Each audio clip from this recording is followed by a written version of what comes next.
Hi guys, here I am again and again and again and again and again. So for today's video, I'm gonna share our Sunday service topic this last Sunday, and it's all about the Samaritan woman.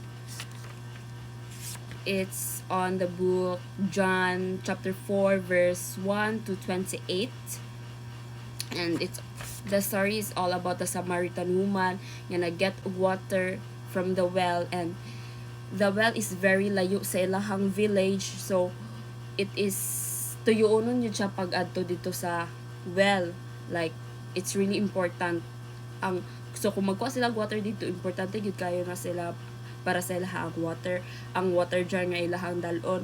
And there niabot si Jesus, giuhaw siya, nangayo siya og water from the Samaritan woman, tapos nagtalk sila, and then si Jesus dayon kay niya na siya nga adtuan daw niya yung husband, and niya na din si Jesus nga naa siya 5 husbands. Tapos na-shock dayon ang girl kay because nganong kabalo ni siya sa akong story, and then niya na din siya kay Jesus nga you must be a prophet. Tapos nagtalk din sila niya ano siya nga siya ba ang Messiah nga gina-expect.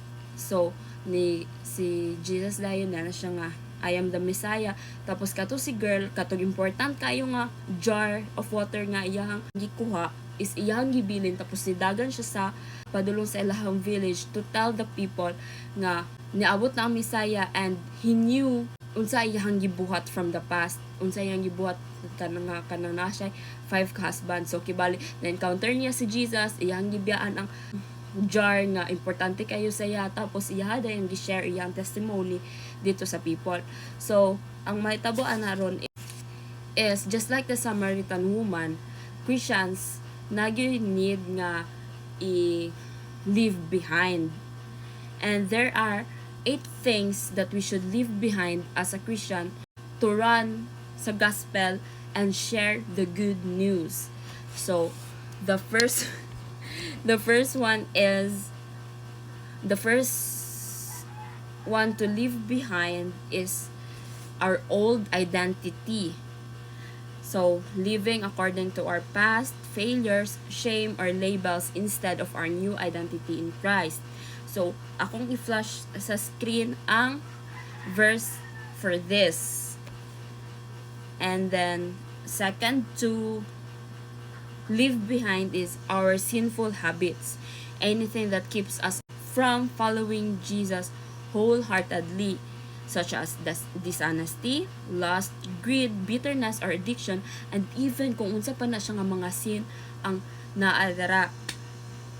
For this is Hebrews 12:1. And the third one is self-centered ambitions, pursuing success, recognition, or comfort above God's kingdom. He doesn't condemn any of it, but placing it first in your life rather than God is not good. So dapat yun na to pursue si God first before everything else. So for that is Matthew 6:33. And for the fourth thing to leave behind is fear of people's opinion. Letting the approval or rejection of others determine our choices instead of obeying Christ.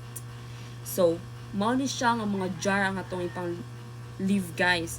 And then the fifth one is unforgiveness and resentment.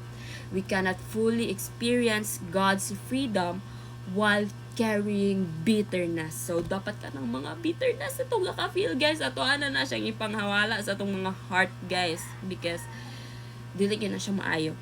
For that is Ephesians 4:31 to 32. Receive God's forgiveness so it may free us and be able to forgive others. For the sixth one, so false sources of satisfaction, looking to relationships, money, achievements, entertainment, or possessions to satisfy the thirst that only Christ can fill. It's not bad to have all of that. It's not bad to look for it, but without Christ, you will never be satisfied. You will only be satisfied sa mga butang-butang if naa si Christ, because only God can satisfy us. And for that, Jeremiah 2:13. And for the seventh one, the second to the last, our comfort and convenience. Sometimes God calls us to live what is familiar so we can participate in His mission.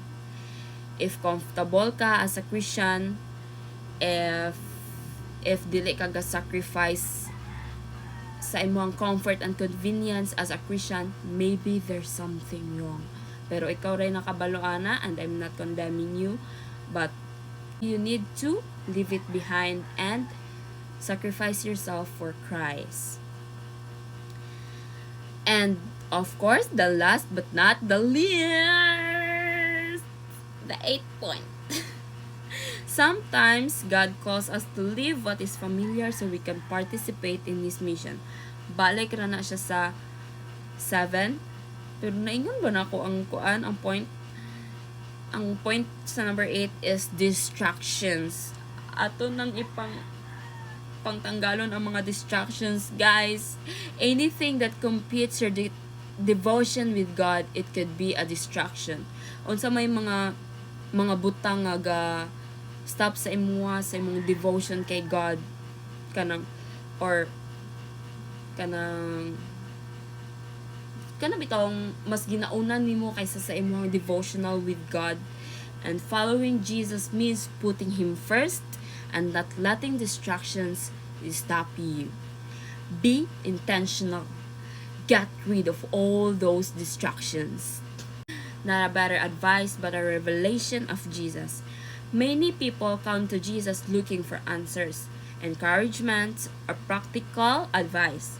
While Jesus certainly teaches us how to live, our greatest need is not simply better advice. It is to know who Jesus is. The hunger that honors God. So, ang food ni Jesus is to do the will of God and finish His work. And there are a lot to harvest. There are a lot of people to harvest, guys. And when your story leads others to Christ, many of the Samaritan from that town believes simply because of the Samaritan's woman's story. He told me everything I ever did. A true encounter with the Lord is more than enough. It's not about making us look good, but for people to know God. Your story may open the door, but Jesus is the one who changes lives. God's love reaches everyone, everywhere. So that's it for today, guys. The title for this is Living a Water Jar. Unsa man nga mga importante nga butang, guys? Live it for the glory of God. Make Jesus your first. That's it. Bye, bye, bye.